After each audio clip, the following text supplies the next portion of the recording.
7h-19h, Philippe David, Cécile de Ménibus. On vous souhaite un très bon lundi, même s'il est bientôt terminé avec Philippe David. Bonsoir Philippe David. Bonsoir Cécile, heureux de vous retrouver après 4 jours de séparation. Absolument, de séparation difficile. Oui. Vous avez passé un bon week-end prolongé. Excellent. Du jardinage, hein, vous le savez. J'ai plus de dos, j'ai plus de mains, j'ai plus d'ongles, j'ai plus rien. Bref, on va pas se plaindre. Massage. Non. Massage thaïlandais de Philippe Bilger. Les mains de Dieu. Oui, c'est ça. Joseph Kessel, magnifique. Ouais. Les mains du miracle. Du miracle, en effet. Les mains du miracle. Oui, ce serait pas mal. En tout cas, ce numéro de téléphone 0826 300 300 jusqu'à 19h. On est ravis de vous accueillir pour ce grand débat du jour, par exemple à 17h30, avec Gérald Darmanin qui veut simplifier l'échelle des sanctions pénales et instaurer des peines minimales. Le garde des Sceaux écrit dans une lettre au magistrat pour désengorger la justice. Il propose aussi notamment d'instaurer une procédure de plaider coupable. Alors parlons vrai, est-ce que c'est la réforme dont la France a besoin pour rétablir la sécurité? Et à cette question, Darmanin a-t-il raison de durcir la justice? Vous dites oui à 86%. Vous voulez réagir? Au délivrer voix, attendent vos appels au 0826 300 300. Et notre invité pour commenter, Aurélien Martini, sera avec nous, secrétaire général adjoint à l'Union syndicale des magistrats. Et puis le coup de projecteur des vraies voix à 18h40. Jordan Bardella en ligne de mire. Près de 7 Français sur 10 pensent qu'il sera candidat à la présidentielle. De son côté, Marine Le Pen recule.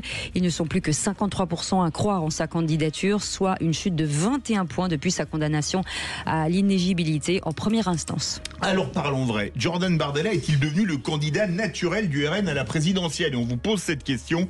Et pour le moment, alors c'est un score de parité parfaite, puisque vous dites oui à 50% et non à incroyable. 50%. Allez, on vous souhaite la bienvenue, c'est les vraies voix jusqu'à 19h. Les vraies voix Sud Radio. Et autour de cette table pour nous accompagner, Philippe Bilger, bien entendu, vous l'avez entendu, qui propose de faire des massages à domicile, si ça vous intéresse. Bien sûr. Le 0826 300 300. On dit qu'ils étaient mal, qu'il y avait des problèmes de courbature. Non. Dit-il, en bonbon J'ai le des torse. mains extraordinaires. Non, Ah les oui, peuples, avec qui vous dites ça? laissez-nous rêver. Ouais. En général, j'ai toujours senti une sorte de fluide. Ouais, D'accord, c'est ça. d'accord, oui, c'est ça. C'est ça. Il guérit, il fait passer le Il est soleil, magnétiseur. il est magnétiseur, Je Cécile. guéris pas Les écrouelles, les écrouelles. Elle aussi, non. Si tout le monde parle en même temps, on comprend pas ce que vous dites. Excusez-moi, mais vu Avec- l'ambiance de Philippe Bilger, un week-end au Cap d'Agde s'impose là pour vous calmer un peu. Vous pourriez pas être un peu original. C'est-à-dire que vous dites ça au moment où on a des invités qui viennent peut-être prendre de la pub. Bravo Philippe. C'est bien. On annule la campagne. Oui, d'accord. Okay. Excusez-nous. Françoise Devoix est avec nous. Chers Bonsoir, amis, Françoise. je ne savais pas du tout. Je suis en train de regarder les mains de Philippe, je m'interroge. Elles sont admirables. Oui, il y a quelque chose de chose. l'ordre du miracle. Voilà. Ça guérit les écrouelles, ce truc-là, je pense. Ça fait passer le soleil, les coups de soleil. C'est une brouche, tu sais, comme on dit chez nous, une sorcière. du corps humain. Et puis, Forcément. et puis, rappelons qu'il a le doigt de l'honneur, hein, je vous le dis tout de suite. Hein, pas mal. Avec Jean Dorido qui est avec Elle nous. est bien. Bonsoir Jean. Bonsoir les amis, bonsoir à tous. Elle est bien. Elle est On très arrête bonne. toujours de fumer avec vous, Jean Dorido. Écoutez, de plus en plus, c'est important. Les fumeurs ont besoin d'aide. Mais arrêtez ce côté Jacques Chirac. Écoutez. C'est quoi ce côté Jacques Chirac? Il manque que les doigts comme ça, vous voyez ce que je veux dire? Je l'ai trop vu quand j'étais petit à la télé, j'ai dû être traumatisé. Ça. Écoutez. Je ferai Mitterrand la prochaine fois, promis. Mais écoutez. Mais je n'irai pas dans les boules comme Elisabeth Tessier. Ça, Voilà, c'est sûr. ça dépend de. Bref, bon, je vais pas aller sur ce terrain. Allez, direction Béziers avec Nathalie qui est avec nous. Bonsoir, Véronique. Nathalie. Bonsoir aux vraies voix. Béziers, Bonsoir à tous. Agde. Ouais, on n'est pas loin. Béziers, Agde, pas loin. Est-ce que vous avez vu Philippe Bilger, Nathalie, ce week-end? Ça m'intéresse. Après nous avoir dit, François. Attendez, Nathalie nous répond.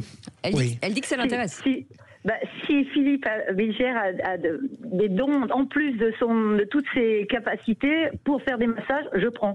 Ah, C'est bon à savoir. C'est direct. Je n'ai pas besoin de Béziers pour aller au plaisir. Voilà. Radio Mythique, bonjour.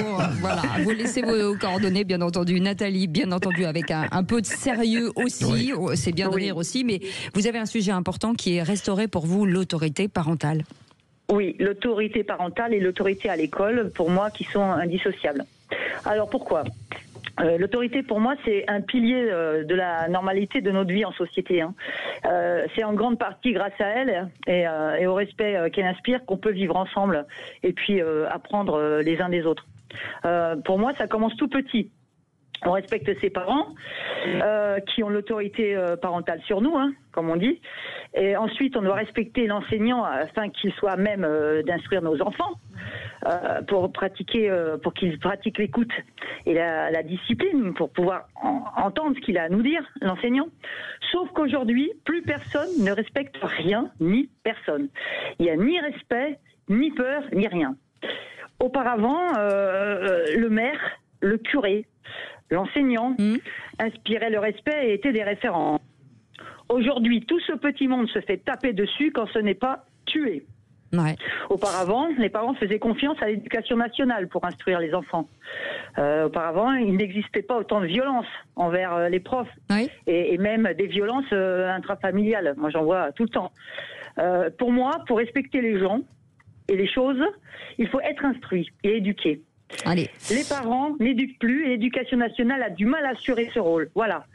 Et à titre personnel... Excusez-moi, l'éducation nationale est là pour instruire, pas pour éduquer. Non, mais elle dit l'éducation nationale ne le fait pas. Mais l'éducation nationale n'est pas là pour éduquer, mais pour instruire. Allez, vous bougez pas, Nathalie. On est d'accord. On va faire commenter ce que vous dites, Philippe Bilger, par exemple. Oui, le déficit d'autorité avec sa défaillance corrélative qui est la disparition du courage est en effet un fléau actuel. Je le pense profondément. Alors, il est parfois difficile de faire preuve d'autorité quand on est des parents. Il est difficile de faire preuve d'autorité à l'école parce que contrairement à ce qu'on croit, ça ne vient pas naturellement. Il faut parfois se dominer et se vaincre pour faire preuve d'autorité.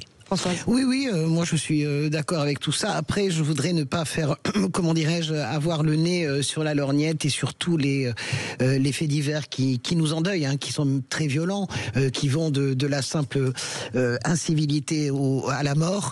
Je crois quand même que les profs font au maximum et les parents font ce qu'ils peuvent, surtout. Je crois pas quand même que ce pays soit un pays, on n'est pas au Mexique avec un taux de violence délirant. On n'est pas sur cette pente-là quand même. Et puis on n'est pas aux États-Unis où les enfants sont armés aussi, arrivent et butent tout le monde dans les classes. Voilà. Je veux dire, c'est inquiétant, mais ça n'est pas apocalyptique. C'est peut-être le moment de serrer un peu la vis. Oui. Voilà.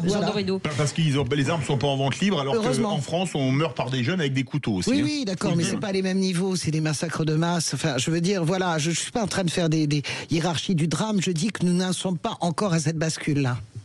Oui, écoutez, j'écoute attentivement les uns les autres.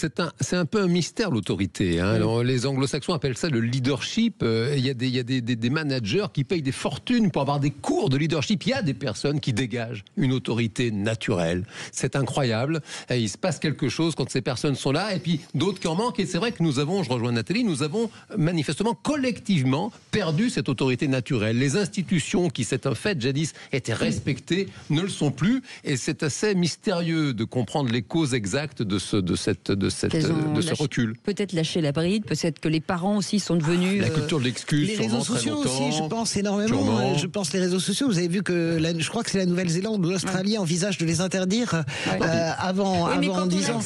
Quand l'éducation nationale accepte de se faire engueuler par les parents tout le temps et que mais qu'elle ne soutient pas les enseignants. Pardon quand même, je le dis sous couvert de mon amie Françoise de Gois, il y a quand même eu toute cette génération 68arde qui a vraiment roulé dans les brancards, interdit d'interdire. L'autorité, c'est nul, vraiment, c'est à mettre au feu. Et c'est vrai qu'on paye aujourd'hui, 60 ans pratiquement après, les conséquences aussi de cette espèce d'élan transgressif. Ça, c'est un fait. Merci en tout cas, Nathalie, pour ce sujet. Vous restez avec nous jusqu'au qui c'est qui l'a dit, bien entendu, que je vous conseille ardemment de gagner parce que sinon vous allez vous faire choper la place. Et il faut faire preuve d'autorité dans le qui c'est qui l'a dit, sinon c'est cuit. De tyrannie, mais de triche. Enfin, il faut... Qu'est-ce que vous dites, Nathalie ? Et de connaissances. À tout à l'heure. À tout à l'heure. Elle est calme. Méfiez-vous d'elle, à mon avis. Dans un instant, le réquisitoire du procureur. Monsieur le procureur. Sur Vauquier-Bompard hier soir. Allez, on en parle dans un instant. Soyez les bienvenus. N'oubliez pas ce numéro de téléphone avec Aude qui vous attend. 0826 300 300. Soyez les bienvenus. C'est intéressant. Sud Radio. Parlons vrai. Sud Radio. Parlons vrai. 19h, Philippe David, Cécile de Ménibus. On est ravis de vous retrouver pour cette nouvelle semaine qui démarre avec Philippe Bilger autour de cette table, auteur de Me Too Much aux éditions Héliopole, Françoise Degois, éditorialiste, Jean Dorido, docteur en psychologie et spécialiste de l'aide au sevrage tabagique, entre autres. Dans un instant, et Philippe David, bien entendu, mais bon, on sait quand même qu'il est là. On le sait, ça se sent quand même. Il y a sa présence, son charisme, tout ça. Non, pas si loin quand même. Monsieur, allez, arrêtez. On le sait. Mais bien entendu, on le sait. Et parce qu'il y avait des saucisses tout à l'heure, elles ont disparu. Donc Et Capucine n'est pas là, donc on sait qui c'est. On sait qui c'est. Allez, dans un instant, les 3 mots de l'actu avec Félix. Bonsoir Félix. Bonsoir. Bonsoir tout le monde. Et de quoi parle-t-on? Des députés qui vont plancher pendant 2 semaines sur 2 nouvelles propositions de loi fin de vie, l'une sur les soins palliatifs et l'autre sur l'aide active à mourir de Vladimir Poutine aussi. Là, rendez-vous en Turquie avec Volodymyr Zelensky jeudi, mais pas sûr du tout qu'il l'honore. D'ailleurs, il dit aujourd'hui ne pas aimer les ultimatums. Et puis des droits de douane entre la Chine et les États-Unis qui retombent comme des soufflets après avoir atteint des pourcentages à 3 chiffres. Trêve douanière pour négocier au calme pendant 3 mois. En 3 mots, vie, rendez-vous et désescalade. Allez, tout de suite, la voix est au procureur. Les vraies voix Sud Radio, le réquisitoire du procureur. Philippe Bilger. Et c'est sur le débat qui a opposé Manuel Bompard à Laurent Wauquiez que vous voulez requérir monsieur le procureur. Oui, en fait, évidemment, il a eu lieu à 18h sur BFM TV et j'ai pu le voir avant d'aller goûter les meilleures frites de Paris. C'est où Relais de Venise. Rue du Débarcadère. Les meilleurs. Mais après avoir énoncé cet argument capital, je vais revenir au débat et je l'ai trouvé intéressant. J'ai été d'abord exaspéré par Manuel Bompard, qui avait en permanence un petit regard ironique qui m'énervait au plus haut point. Et ensuite, j'ai trouvé Laurent Wauquiez n'a pas été exceptionnel dans le débat, mais Manuel Bompard avait une manière un peu étrange de le fuir, ce débat, dans la mesure où Laurent Wauquiez mettait en cause LFI et sa stratégie et ses erreurs et ses dérapages, et Manuel Bompard ne répondait jamais sur l'attaque à l'encontre de LFI, mais disait mais non, mais moi je suis pas raciste, moi je ne suis pas antisémite. Au fond, il traduisait de manière personnelle l'attaque collective de Laurent Wauquiez, et en définitive ça noyait radicalement ce que la polémique justement mise en œuvre par Laurent Wauquiez pouvait avoir de pugnace. Donc c'était un débat qui n'était pas inintéressant, franchement, mais je ne crois pas qu'il ait fait changer quoi que ce soit. Françoise Degois. Oui, non, de toute façon, à partir du moment où vous mettez 2 caricatures comme Laurent Wauquiez d'un côté et Emmanuel Bompard de l'autre, comment voulez-vous que ça change quoi que ce soit? Qui pensez-vous que l'autre va convaincre? Et surtout les supporters de l'un et de l'autre. Après, il faut saluer quand même Manuel Bompard, dans le sens où Manuel Bompard va au combat dans cette espèce de tempête justifiée que traverse la France insoumise. Moi, j'ai lu ce livre, j'ai dit ce que j'en pensais sur les réseaux sociaux. C'est un très bon livre, une plongée très minutieuse dans l'organisation politique, en réalité. Et voilà, et celui qui va au combat, écoutez, moi, je soutiens toujours ceux qui ont le courage d'aller au combat. Je n'ai aucune sympathie pour Manuel Bompard, évidemment, et ni pour le mouvement de la France insoumise, mais je vois que celui qui y va, c'est Bompard, celui qui s'y colle, c'est Bompard. Et on parle beaucoup du portrait de Mélenchon et de Sophia Chikirou dans La Meute, mais je vous invite à lire ce livre et à lire surtout les portraits d'Adrien Quatennens, de Sébastien Delogu et de Thomas Porte. Je suis tombé de l'armoire. Je pense que c'est encore plus violent et encore plus noir que ce qu'on peut imaginer. Alors j'écoute attentivement Philippe Bilger et Françoise Degois dans la mesure où je n'ai pas lu La Meute encore, j'ai l'intention de le lire, et je m'étonne parce que Thomas Porte, pour moi, avait quitté la France Insoumise et avait commis aussi un livre où je le confonds avec un autre c'était un monsieur sociologue qui avait fait ça. Vous confondez avec le gars Olivier Guénolé. Voilà, c'est ça. Et non, c'est le prénom qui m'a induit en erreur. Et oui, je rejoins rejoins Françoise Degois, c'est bien de mouiller le maillot. Maintenant, quitte à être féministe, pour le coup, Manon Aubry, il me semble, fait le job aussi. Je l'ai vu ce week-end à la télévision et c'est pas ce qui manque à la France insoumise, des personnes qui justement, précisément, feraient vraiment des efforts inouïs pour maintenir leur degré de popularité, parce qu'ils ont quand même des électeurs, ces gens-là, c'est quand même un fait. Merci beaucoup Philippe Bilger. Allez, les 3 mots dans l'actu. Vous nous aimez beaucoup. Non. Pardon, ma chère Cécile. Bah oui. Je disais à Françoise qu'elle nous adore maintenant, puisqu'on va au combat contre elle. Non, mais Non, 3 mots dans l'actu. Vraie Voix Sud Radio.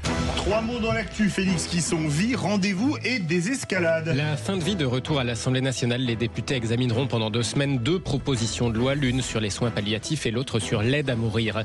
Vladimir Poutine viendra-t-il? Le président Zelensky lui donne rendez-vous jeudi en Turquie pour négocier d'homme à homme. La Russie dit ne pas aimer les ultimatums sur la demande de trêve comme sur le rencard, et en attendant, elle continue à bombarder l'Ukraine. Enfin, Donald Trump et Xi Jinping suspendent leur concours de qui a les plus grosses taxes. Ça retombe à 30% pour les produits chinois qui arrivent aux États-Unis et 10% pour les produits américains vers la Chine. Les Vraies Voix Sud Radio. L'ordre du jour appelle la discussion de la proposition de loi relative à l'accompagnement et aux soins palliatifs et de la proposition de loi relative au droit à l'aide active à mourir. Le gouvernement a finalement choisi de dissocier ces 2 propositions de loi. L'une, très consensuelle, pose un droit opposable aux soins palliatifs. L'autre, sur l'aide active à mourir, clive davantage au sein même du gouvernement. Bruno Retailleau, par exemple, y est franchement opposé en parlant de rupture anthropologique, autrement appelée euthanasie ou suicide assisté pour les cas graves et incurables. Cette 2e proposition de loi est défendue notamment par le député de la Charente-Maritime, Olivier Falorni. Il n'y a rien de plus beau que la vie. Et aimer la vie comme je l'aime, c'est vouloir qu'elle soit la plus belle possible jusqu'à sa fin. Il n'y a rien de plus beau que la vie, mais il y a parfois pire que la mort. Oui, il y a encore pire que la mort quand la vie n'est devenue qu'une inexorable agonie. Oui, il y a pire que la mort quand la vie n'est devenue qu'un océan de souffrance que rien ne peut apaiser. Oui, il y a pire que la mort quand la vie n'est devenue qu'une survie hurlante dont la seule espérance est celle de l'ultime délivrance. Le député d'hiver gauche apparenté modem de la Charente-Maritime, Olivier Falorni, tout à l'heure à l'ouverture de ces 2 semaines de travaux sur la fin de vie. Les co-auteurs du dernier texte sur le sujet, Alain Claes et Jean Leonetti, ne sont eux-mêmes pas du même avis sur le sujet. L'un du PS est pour une évolution du droit, l'autre de LR favorable à un statu quo sur la dernière loi qui porte leur 2 noms. Philippe Bilger. Je trouve, encore une fois, ce sont des choix, des délibérations intimes, mais il me semble qu'on peut apaiser les souffrances en rendant beaucoup plus efficaces et pluriels les soins palliatifs, sans obliger les médecins à enfreindre leur serment. Bon, c'est très intime et très personnel, donc autant de positions différentes et nuancées autour de cette table. C'est un débat, voilà, qui mérite qu'on prenne le temps. Moi, je trouve qu'ils prennent quand même le temps. C'est bien. Bon, c'est scindé en 2. Vous savez ce que j'en pense? Moi, je pense qu'il faut donner l'autorisation aux médecins de pouvoir très librement abréger les souffrances infernales et inutiles. Enfin, mais voilà. certains ne veulent pas prendre cette responsabilité. Bien sûr, j'entends. Mais j'entends tout ça. C'est pour ça que on en parle avec la main qui tremble, quoi. Oui, non, ça me rappelle la chanson de Michel Sardou à l'époque sur la peine de mort, où il prétendait être pour. Il avait dit que c'était personnellement qu'il était pour. Et le sujet, c'est vraiment le problème de légiférer, de collectivement parler d'aide active à mourir collectivement, que la société en fasse une loi. Allez, merci beaucoup. Pardon, on est très en retard. 2e mot, rendez-vous. Volodymyr Zelensky veut rencontrer Vladimir Poutine. J'ai attendu, il n'est jamais venu. Zaï. Le président ukrainien va peut-être devoir un peu reprendre le refrain de Jodassin jeudi prochain à Istanbul, en Turquie. Il l'assure, en tout cas, lui, il sera là quoi qu'il arrive. Il sera là au cas où Vladimir Poutine daignerait honorer le rendez-vous pour négocier de président à président. Ça s'est jamais fait depuis le début de la guerre d'invasion russe. Façon de dire aux Russes, finalement, la balle est dans votre camp. Sur ce rendez-vous, le Kremlin ne répond rien pour le moment. Et sur la trêve réclamée par l'Ukraine et ses alliés, Moscou temporise encore une fois, disant refuser, je cite, tout ultimatum. C'est la réponse du Kremlin cet après-midi. L'Ukraine a donc essuyé une pluie d'une centaine d'attaques de drones la nuit dernière. Trop, c'est trop, lâche en somme Emmanuel Macron tout à l'heure en arrivant à une nouvelle réunion européenne. Ce qu'il faut voir aujourd'hui, c'est que vous avez un pays qui a été agressé il y a 10 ans puis il y a 3 ans, l'Ukraine. Il y a une proposition qui a été mise sur la table par les États-Unis, un cessez-le-feu immédiat, que les Européens ont soutenu en disant qu'il faut construire une paix durable avec donc derrière des garanties auxquelles on participe. Au mois de mars à Jeddah, le président ukrainien a dit « Je suis d'accord pour un cessez-le-feu inconditionnel ».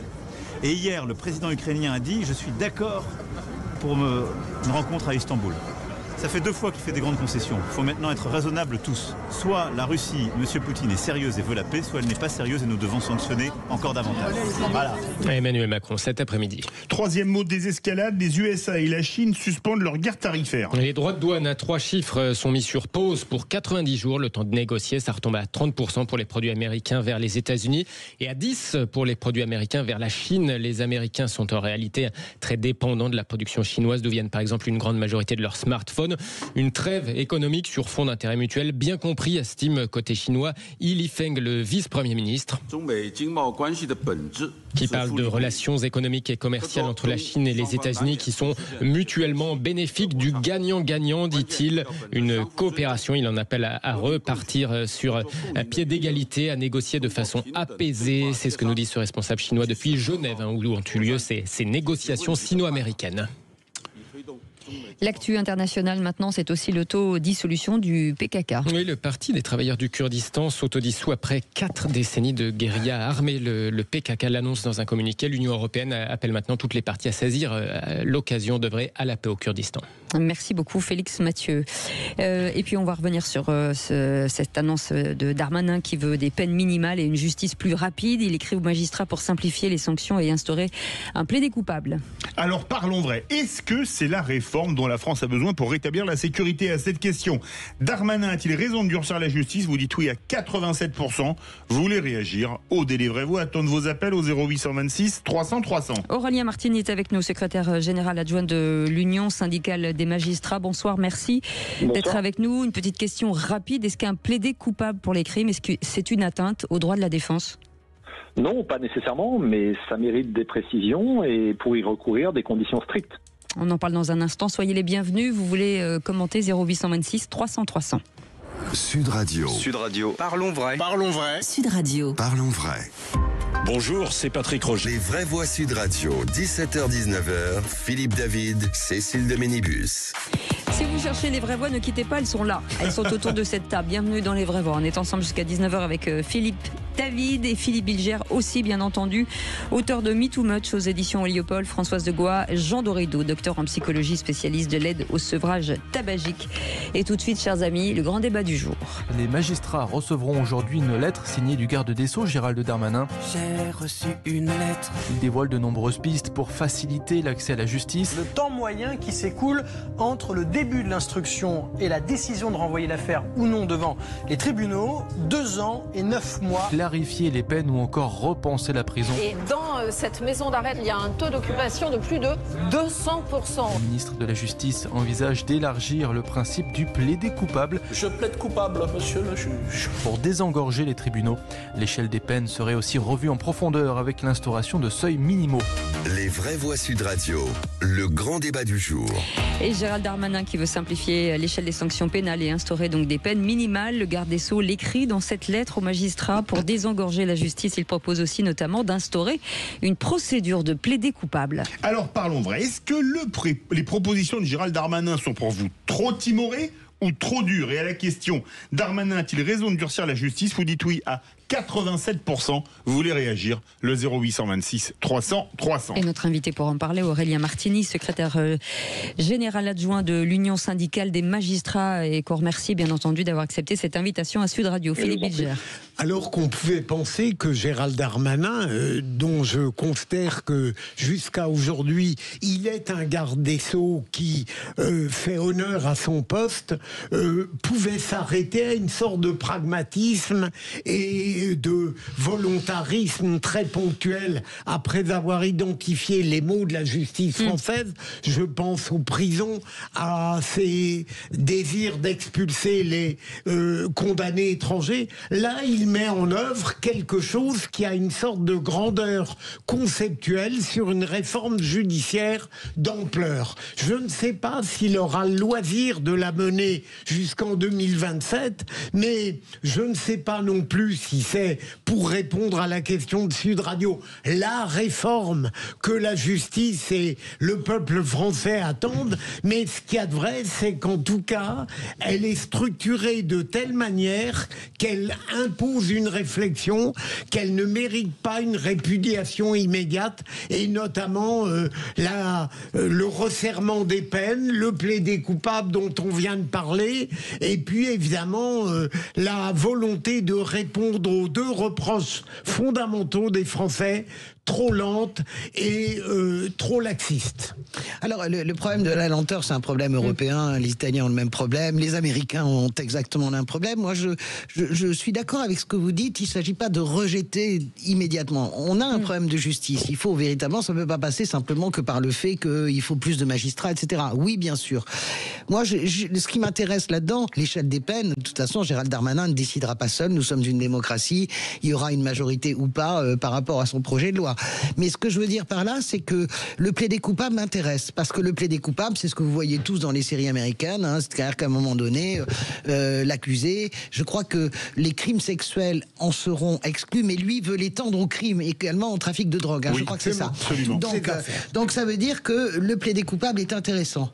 Mais il faut que la victime, bien sûr, soit associée. C'est une négociation, en fait. C'est une conciliation. Est-ce que la victime accepte, finalement, qu'il y ait cette procédure-là qui ne va pas, du coup, au bout de la procédure d'un procès qui peut aussi soulager le chagrin et soulager la peine. Voilà. Moi, j'attends de voir quelles sont les conditions qui encadrent le plaider coupable. C'est ce qui m'intéresse le plus, que je trouve le plus signifiant là-dedans. Jean de Rideau.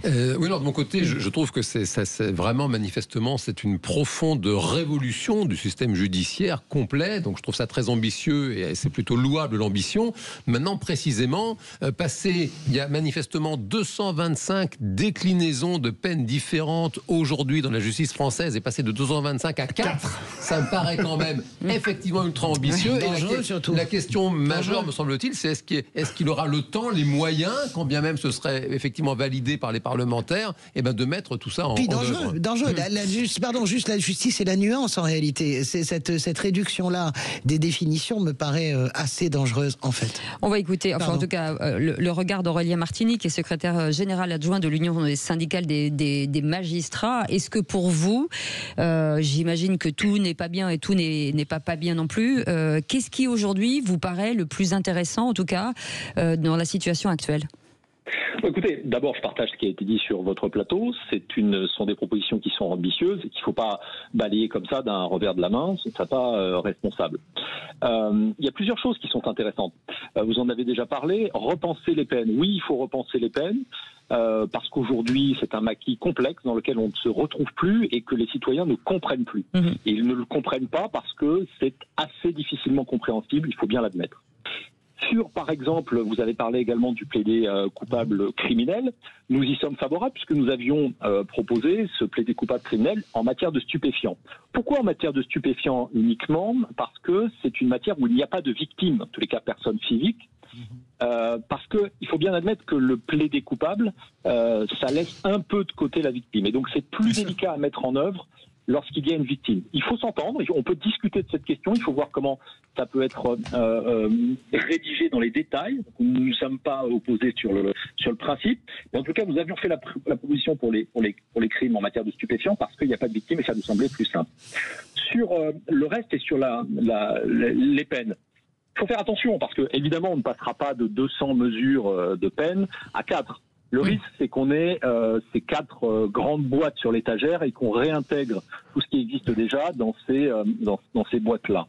En tout cas, la peine de probation, c'est très intéressant. Nous l'avions proposé également, donc on ne va pas se dédire. C'est intéressant, mais ça nécessite un peu de moyens parce que pour faire accepter socialement une telle peine, il faut que le suivi soit strict. Il ne s'agit pas pour celui qui est condamné à une peine de probation de voir un agent de probation, un agent des services pénitentiaires à faire son probation tous les 6 mois.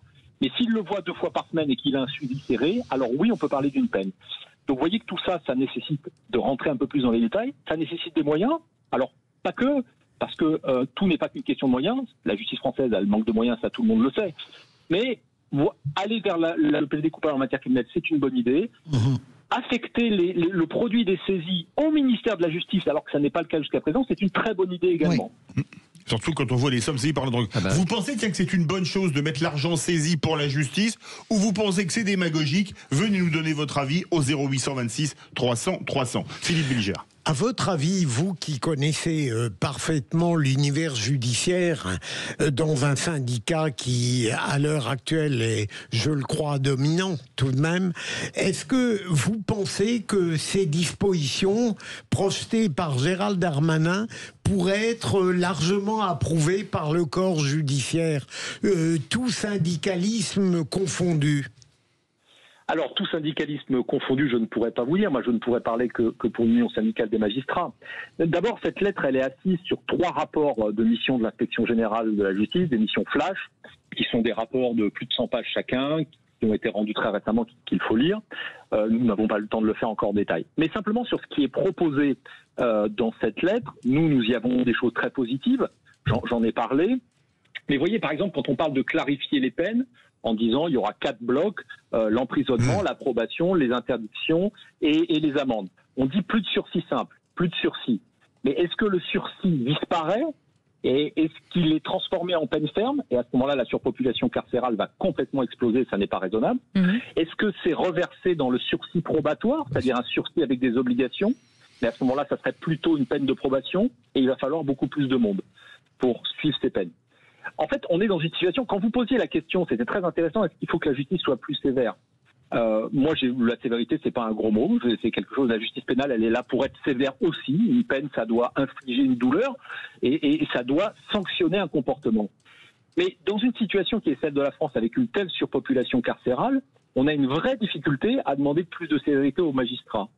Quand l'administration pénitentiaire dit que bientôt il n'y aura plus de place pour mettre des matelas au sol, on est vraiment dans une situation difficile. Et il faut en sortir. Alors ça, c'est une décision politique. Comment on en sort? On construit des prisons, on remet en liberté des gens. Mais ça, c'est une décision politique qui appartient aux politiques de prendre. Françoise Debois. Sur comment dirais-je, le play guilty, le plaidé coupable, en fait, comme aux États-Unis, moi ça m'intéresse parce que est-ce que ça c'est quelque chose, est-ce que c'est une mesure qui serait de nature à faire baisser considérablement les délais? Parce que c'est ça qui est avancé. Est-ce que vous le voyez dans votre pratique quotidienne, s'il y avait ce plaidé coupable, c'est-à-dire cette négociation avec les victimes, je le redis bien, est-ce que ça désengorge vraiment? Alors, nous pensons que non. Nous pensons que non parce que les conditions telles qu'elles sont posées, donc l'accord de tous, partie civile, défense, procureur et juge de jugement, sont très sévères. On ne voit pas comment on pourrait se dispenser de leur accord, mais en tout cas, elles sont sévères. Si bien que dans les affaires qui font le gros des cours d'assises et des cours maintenant criminelles départementales, qui sont les affaires de mœurs, les viols essentiellement, on voit mal comment on pourrait avoir beaucoup de dossiers qui échapperaient à l'audience, pour toute une série de raisons. En revanche, c'est pas parce que il y a seulement 5, 10%, je ne sais pas, 15% des dossiers qui vont vers cette procédure qu'il ne faut pas la faire. Ça peut être une bonne idée. Parfois, je ne vous cache pas qu'on passe 1 jour, 2 jours, 3 jours à l'audience aux assises ou en cour criminelle départementale. Bon, pour des dossiers qui pourraient sans doute se régler plus rapidement. Mais encore une fois, la question du plaidé coupable quand il y a une victime est une question très particulière. Il faut surtout préserver les droits de la victime et qu'elle ne sente pas que le procès lui échappe. Jean Dorido. Oui, alors peut-être pour préciser, parce que ça revient beaucoup, cette question du plaidé coupable, est-ce que vous pourriez peut-être repréciser, parce que de ce que je comprends de la mesure, ce n'est pas parce qu'un accusé plaide coupable qu'il n'y a pas de procès. Il y a quand même nécessité, malgré tout, d'avoir des débats contradictoires entre l'accusation, la défense, un juge, pour que la justice passe. Donc, est-ce que vous pouvez peut-être expliquer pourquoi c'est si compliqué lorsqu'il y a une victime, une personne qui est morte, par exemple, assassinée, pourquoi est-ce que c'est si compliqué de mettre en place le plaidé coupable? Alors, ça dépend comment on entend le plaidé coupable. Il y a un modèle qu'on connaît, qui est la comparution sur reconnaissance préalable de culpabilité, qui ne fonctionne que pour les délits, qui est la CRPC, où on fait, quand je dis on, c'est le procureur de la République fait une proposition de peine qui est acceptée ou refusée, qui normalement, en fonction des textes, n'est pas discutée, qui est ensuite validée par un magistrat du siège, qui statue également sur les demandes de la partie civile. Et vous voyez qu'il n'y a pas de débat sur la façon dont c'est commise l'infraction. En tous les cas, c'est pas l'objet de l'audience de validation. Mais ça, c'est pour les délits. Voilà, c'est les délits. C'est un premier modèle qui existe. On n'ira sans doute pas vers ce modèle-là. Alors, il faut attendre d'avoir un peu plus le ministre parle pour l'instant de la création d'une procédure sur reconnaissance de préalable de culpabilité en matière criminelle. Donc, bon, il semble qu'on en soit proche. Mais on n'ira sans doute pas vers ce modèle-là. On ira sans doute vers un modèle hybride, à mi-chemin entre l'audience et une reconnaissance préalable de culpabilité, parce que la gravité des faits en matière criminelle commande sans doute qu'il y ait un minimum de débat. Mais ça n'est pas arrêté, semble-t-il, et en tout cas, ça sera tout l'objet des débats qui seront à venir, et on a rencontré le garde des Sceaux la semaine passée, on le rencontrera d'ici l'été à nouveau, pour discuter de ces modalités pratiques. Allez, le 0826 300 300, Nathalie qui est avec nous. Nathalie, vous vouliez réagir ? Alors, sur deux choses dans la lettre du ministre Darmanin, qui travaille le dimanche, puisqu'il a écrit sa lettre hier, pour le plaider coupable, bon, je ne sais pas, parce que si le criminel en puissance, il est supposé innocent, n'est pas d'accord, on ne pourra pas l'appliquer, ce plaider coupable, donc on n'accélérera pas la procédure, à mon sens. Donc ça prendra quand même du temps pour juger, et il aura intérêt à attendre le criminel en puissance, parce que plus le temps passe et moins on se rappelle des faits, des choses, ça s'estompe. Bon, et par contre, je trouve très intéressant l'idée de clarifier les peines, parce que s'il y a moins de peines, il y aura moins de millefeuilles, comme on a partout dans nos administrations, et ne plus savoir où on va et ce qu'on choisit. Et enfin, quelque chose de très intéressant, c'est si on peut saisir tout cet argent du narcotrafic pour le donner à la justice, j'applaudis à deux mains. Ça pourra aider à améliorer les choses, et pour les juges et pour la justice, d'avoir un peu plus d'argent pour réformer un peu toutes ces choses. Aurélien Martini. Oui, mais votre auditrice a raison. On n'accélérera pas le cours des dossiers si l'accusé n'accepte pas le plaider coupable. C'est à la base même du plaider coupable, et c'est le cas aussi pour les délits. Mais même s'il l'accepte, on pense que ça sera dans des marges assez réduites, et que du coup, ça n'est pas ça qui remettra l'audiencement criminel, c'est comme ça qu'on parle quand on parle de la masse des dossiers, l'audiencement criminel à flot. Pour ça, il faut des moyens. Rendez-vous compte qu'aujourd'hui, on libère des gens qui sont en attente de procès criminel parce qu'on n'a pas le temps de les juger dans des délais nécessaires. C'est proprement scandaleux. Vous évaluez, je peux poser vous évaluez à combien l'obligation et le niveau d'embauche qu'il faudrait, et de formation et d'embauche de magistrats pour vraiment faire tourner la justice, parce que chacun y va de son chiffre, mais vous, aujourd'hui, on sait combien il faudrait de nouvelles places de prison, mais en termes de personnel, en termes de formation, vous évaluez ça à combien ? On le sait très bien parce qu'il y a deux chiffres qui se rejoignent. D'abord, un référentiel sur la charge de travail qui a été piloté par la chancellerie, qui est validé par la chancellerie, toutes les organisations syndicales et toutes les conférences, qui aboutit à peu près au chiffre de 20 000 magistrats en France. Et ce chiffre, en fait, il correspond à la moyenne, un peu basse, mais disons la moyenne des pays européens. Aujourd'hui, on a 4 fois moins de procureurs et 2 fois moins de juges que la moyenne européenne. Oui. Donc si on passe de 9 500 à peu près à 20 000, on sera dans la moyenne européenne. Donc on sait ce vers quoi il faut aller. Alors on va pas y aller demain pour toute une série de raisons. Dans tous les cas, il faut tendre vers cela, parce que sinon, on pourra réformer la justice. Elle sera toujours lente, et elle n'arrivera pas à rendre les services que les citoyens sont en droit d'attendre de leur justice. Aurélien Martini, le fait de passer de 225 à 4 en termes de type de peine, est-ce que c'est un choc de simplification, mais qui est peut-être un peu fort? Parce qu'on passerait de 225 à 40, pourquoi pas, mais 225 à 4, ça fait quand même... C'est infaisable. Mais je pose la question. Il n'est pas exclu que derrière ces chiffres, il y ait un objectif de communication. Mais disons qu'on ne va pas supprimer, par exemple, vous avez toute une série d'interdictions, d'obligations, interdiction de conduire un véhicule terrestre à moteur, interdiction de passer son permis de conduire, interdiction de se rendre dans certains lieux, etc. Tout ça va perdurer parce qu'on a besoin de pouvoir individualiser la peine au plus fin. Vous devez interdire à telle personne de paraître à tel endroit ou de rencontrer telle autre personne. Donc ça va perdurer. En revanche, c'est ce que je disais tout à l'heure, on aura sur l'étagère, si je puis m'exprimer ainsi, 3 ou 4 grandes boîtes dans lesquelles on aura pioché. Il y aura la boîte prison, la boîte probation, la boîte amende et la boîte interdiction-obligation. Ça rendra les choses plus lisibles.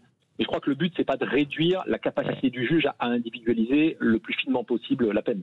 Et Aurélien Martini, quand certains opposent le fait qu'il n'y a pas, en tout cas, vraiment de méthode et de proposition sur la réinsertion, l'emploi, est-ce que ça, c'est quelque chose qui peut vous gêner aussi ? Alors ça, c'est travaillé dans le cadre de la peine de probation. Ça peut être travaillé en tous les cas dans le cadre de la peine de probation, puisque on le sait, l'insertion, c'est un des moteurs de la lutte contre la récidive. Oui. Mais ça n'est possible, ça n'est valable que si vous avez un suivi serré au plus près. Si vous avez un suivi de type administratif, j'entends par là, un rendez-vous tous les 6 mois avec un oui, ce que vous disiez tout à l'heure, ça n'a aucun intérêt en fait. Ça n'a aucun intérêt, ça ne fonctionne pas. Et d'ailleurs, ça renforce l'idée dans la population, à juste titre, que ça n'est pas une vraie peine. Parce qu'au fond, voir quelqu'un tous les 6 mois pour lui dire oui, j'ai fait une recherche d'emploi, etc., ça n'a pas de sens. Donc il faut là aussi que ça soit une peine à proprement parler. Et une peine, ça sanctionne un comportement. Donc c'est d'abord sanctionnateur. Et donc, ça doit être rendre des comptes. Et si c'est 2 fois par semaine, eh ben, ça sera 2 fois par semaine. Mais là, il faut qu'on soit crédible sur cette question-là. Aurélien Martini, c'est la fin du débat. Vous savez que dans les vraies voix, il y a le qui c'est qui l'a dit, un jeu. Combien est-ce qu'on risque pour tricherie au jeu et pour complicité de tricherie au jeu? Ça concerne 2 personnes présentes dans le studio. Une s'appelle Cécile et l'autre s'appelle Philippe. Un ancien procureur, notamment, je tiens à le dire. Oui. Aurélien Martini. Ça peut recouvrir beaucoup de qualifications différentes, de l'escroquerie à l'abus de confiance. Donc, excellent. Il est trop fort. Il y a beaucoup d'infractions qui peuvent être susceptibles d'être mobilisées. Et y a-t-il un plaidé coupable pour diffamation en matière d'infraction? Merci beaucoup Aurélien Martini, merci beaucoup de nous avoir éclairé. Secrétaire général adjoint à l'Union syndicale des magistrats. Allez, vous restez avec nous dans un instant, le qui c'est qui l'a dit avec Nathalie. Soyez les bienvenus, on est ensemble jusqu'à 19h. Sud Radio, c'est votre opinion qui compte. J'adore Sud Radio et alors des choses positives à prendre et des informations que l'on n'a pas ailleurs. Sud Radio, parlons vrai. Philippe David, Cécile de Ménibus. Soyez les bienvenus pour les vraies voix. Philippe Bilger, Françoise Degois, Jean Dorido. Je ne crois pas que ce que j'ai entendu tout à l'heure, que Philippe David a quand même demandé à un magistrat, si on vous pouvez. Mais on avait un expert, un magistrat, excusez-moi, c'est quand même un sujet de fond. Vous voyez un acte délictuel, voire même criminel, qui se passe pratiquement tous les jours. Moi, je ne suis pas fonctionnaire, donc j'ai pas l'article 40 qui m'oblige à dénoncer. On n'est pas policier non plus, en même temps. On ne peut pas vous arrêter. Pourquoi vous ne l'avez pas demandé à moi-même? Mais parce que vous êtes que j'ai aucune confiance. Parce que vous êtes l'escroc de base. Philippe David, tous les jours, vous dépassez les lignes avec votre ventre. Alors, vous n'allez pas critiquer les autres. Pauverine, on avait dit quoi, le physique? C'est bas, hein. C'est bas parce qu'elle est attaquée. Piquée au vif, la Ménibus se revive, tu vois. Quelle belle rime. On avait dit pas le physique. Allez, Nathalie est avec nous, ma chère Nathalie, c'est à vous de lancer le jingle. Eh ben justement, moi je suis fonctionnaire. Alors selon l'article 40, je dénonce le moment et c'est le moment de lancer le quiz. Les vraies voix Sud Radio, le quiz de l'actu. Et donc un qui c'est qui l'a dit, ma chère Nathalie? Oui, Bruno Retailleau a toute sa place aux côtés d'Édouard Philippe. Une femme. Oui. C'est récent. Oui. Oui. Ah bah c'est du jour. Hein. Une femme de droite. Qui a pu dire ça qui s'était présentée aux élections. Regardez loin à l'horizon. Valérie Pécresse. Loin à l'horizon. Non. Nadine Morano. Non.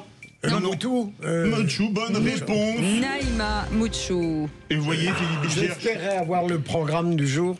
Député Horizon. Il l'enlève maintenant, vous avez remarqué qu'il l'enlève maintenant pour qu'on puisse pas tricher. C'est dingue. C'est fou. Non, ce qu'il n'a pas été mis aujourd'hui. Qui l'a dit, Nathalie? Les discours des Républicains sont marqués par les sauts de l'insincérité. Je ne leur fais aucune confiance. Qui se perd? Nathalie. Les Républicains. C'est quelqu'un de gauche aussi, ça? Non. Pardon, Françoise? Non, c'est pas le discours des Républicains. Ah, macroniste, alors. Non. Bardella? Non. Non. Bonne réponse. C'est moi qui dis Chenu. Non, je l'ai dit et ne faites pas semblant de pas entendre. Non, mais c'est affreux. Sébastien Chenu, effectivement, député RN. Qui c'est qui l'a dit? Soit la Russie de M. Poutine est sérieuse et veut la paix, soit elle n'est pas sérieuse et nous devons sanctionner encore davantage. Bonne réponse. Et puis là, même pas la fin. Emmanuel Macron. Ah oui. Vous savez, notre président. Oui, mais elle est trop rapide. Ah oui, c'est vrai qu'on n'a aucune chance. Qui c'est qui l'a dit, Nathalie? Seuls les peuples informés peuvent opérer des choix libres. C'est bien ça. Dans la philosophie. Nathalie. Ça, c'est beau. C'est beau. Oui, Est-ce que c'est vrai? C'est à vous. Ça, c'est un pays libéral. C'est un. J'aurais pas dit ça. Non, bah non. Seuls les peuples informés. Peuvent opérer des choix libres. Mais c'est quoi? Donne-nous des indices. Alors C'est peut-être l'État le plus riche du monde. Oui. Ah bah c'est le pape. Bonne réponse, Léon XIV. Léon XIV. On ne l'avait jamais cité dans les vraies voix et pour cause, il n'était pas pape. Et en plus, il a raison. Et il a demandé la libération de tous les journalistes emprisonnés. Non, il est intéressant ce Et pape. il est Je gentil l'adore. en disant ceux qui disent la vérité. Donc il n'y en a peut-être pas beaucoup. Qui c'est qui l'a dit? Écoutez bien, ce texte sur la fin de vie est terrifiant. La réalité, c'est qu'une euthanasie humaine. Nathalie. C'est quelqu'un qui est opposé au projet de loi. Ah oui, en ce moment. là c'est certain. Dans les deux bords, il y en a un qui sont opposés. Une nièce. Marion, c'est elle qui l'a dit en premier. C'est elle, c'est notre auditrice. Écoute, on l'a même pas laissé le temps de répondre. C'est elle. C'est elle. Nathalie 5, je suis toute seule. Bravo. Je me méfie toujours de Françoise. Non, méfiez-vous. Qui c'est qui l'a dit, Nathalie? Je suis pas mal en indice, moi. Oui, c'est une nièce. Qui c'est qui l'a dit sur la fin de vie, Nathalie? C'est un texte de la sérénité, de la tranquillité. C'est une manière de partir tranquillement. C'est pas mal. Au niveau du jeu, vous voulez dire? Qui c'est qui l'a? Oui, aussi. Mais pas en mourant. C'est à nous maintenant. Non, Nathalie, pas langue au chat? C'est pas Oui, Falorni. voilà. Non, c'est une femme. Une femme? Braun Pivet? Non. La ministre de la Santé? Non. Pas ministre. Pas ministre. Député. Aurore Berger? Non. Agnès Pannier-Runacher? Non, elle est elle n'est ministre. pas ministre. Ah oui, elle est ministre, oui. Elle est ministre. Ah non, elle est députée. Elle est économiste. Ah bah c'est elle. Non, on a toujours pas le nom. Non, vas-y, dis-nous. C'était Sandrine Rousseau. Eh ben, c'est bien, elle dit des choses vraiment Et en disant intelligentes. Gaîté, j'ai pas un petit point? Non, attendez, c'est que là, vous dites Jules César et vous avez 3 points pendant que vous y êtes. Non, mais vous êtes où, là? Mais qui ne tente rien n'a rien fait. Ça va, ça. Allez, qui c'est qui l'a dit? Nathalie, écoutez bien. Si M. Macron veut faire un référendum comme le général de Gaulle en disant qu'il y a un non, s'il y a un non, il s'en va, chiche. Nathalie. Marine Le Pen? Non. Ah non, c'est pas le même bord. Non. Bah c'est comment dire? Non. Mélenchon. Non. Alors même parti. Panot. Attention. La poule. La poule. Coquerel. Bonne réponse de Philippe Bilger. À chaque fois, elle fait le coup de la Et on poule. dit qu'on triche après. Alors c'est la rapidité d'esprit. Merci, mon poussin. Qui c'est qui l'a dit? Non, ça c'est Félix. Nathalie, oui. Je veux que l'on garde le social pour ceux qui en ont vraiment besoin, que l'on arrête l'assistanat et que l'on revalorise le travail. Je propose que l'on sorte du RSA à vie. Non. Qui? Ah bah c'est. On peut à nous vérifier. Bonne réponse de Philippe Bilger. Casse la baraque, hein. Ah bah, dès qu'on va à droite. Bah c'est ça, vous avez raison, Nathalie. Qui c'est qui l'a dit? On est à combien? Attends, on peut faire un point. Alors, Philippe Bilger, 12 points, Nathalie, 6 points, Françoise Degois, 3 points, Jean Dorido, aux abonnés absents. Ah, c'est dur, c'est Voilà, dur. il y a C'est très quelqu'un. dur. Il y a là. quelqu'un. peux remonter, Écoutez, là. Jean Dorido, c'est peut-être pour vous. On parle beaucoup d'un certain nombre de sujets. Pourquoi pas la fin de vie? Pourquoi pas les écrans? Pourquoi pas la réforme territoriale? C'est sur les sujets de référendum. Nathalie. C'est une femme. Vous m'avez perdu. Braun Pivet? Non. Non. Ah bon? Je vais vous aider. Comme Nina. Dalida. Marine Le Pen. Non. Bah, à la limite, ça vient Dalida tout le temps. Mais non, mais non. Ah, Sophie Primas. Voilà, come prima. La honte. Ah non, mais on mérite pas ça. Et une petite dernière, Nathalie. Non, mais Qui c'est qui l'a dit sur la fin de vie? Je dépose un amendement dans lequel je précise que c'est le malade qui doit s'administrer lui-même le produit. Non, bah dis donc. Non, mais qui a fait ça? C'est Nathalie, c'est Coluche. une femme. Non, c'est pas Là, possible. c'est celui qui a déposé la loi. Non, c'est une femme. Une femme. Et comment tu fais quand tu es enfermé dans ton Ah corps? bah, c'est vrai, une question, oui. Alors, c'est pas possible. quelqu'un Elle est ministre. de Qui a dit cinq- cette Elle est connerie? ministre. Elle est ministre. Pannier-Runacher? Non. Non. Ah non, se concerner. Non. La santé, je sais pas qui c'est la santé. Ah bah c'est votre train, ouvre les Bonne choses. réponse de François Degois. Bon, alors. J'aurais fait un jeu de mots comme ça, Cécile m'aurait lynché alors que là elle rit. Je suis discriminé. C'est bien parce que c'est dans l'élan, c'est bien, tu vois, ça sort dans l'élan. Allez les amis, donc on a gagné, on a perdu, on a gagné. Philippe Bilger a gagné, 12 points, Françoise Devoix qui est remontée mais un peu tard, 9 points. Nathalie 6 points, Jean Dorido. Bravo Nathalie. Nathalie était excellente, ceci dit, excellente, elle a trouvé des réponses. Là, je suis très fier d'avoir pulvérisé des gens qui ont généralement... Attendez, Nathalie nous parle. Nathalie. Ah oui. Je voulais juste vous dire, je suis très fière d'avoir trouvé au moins 2 petites réponses. Non mais c'est très bien. C'est pas mal parce que là vous avez quand même 3 requins autour de vous. Ils ont pas mangé depuis des semaines, je vous le dis direct. Non mais comment elle nous présente, c'est dingue. Vu comme elle a dit que j'étais gros, je suis donc pas un requin. J'ai pas dit que vous étiez gros, j'ai dit que vous étiez obèse. Mais qu'est-ce qu'elle est méchante.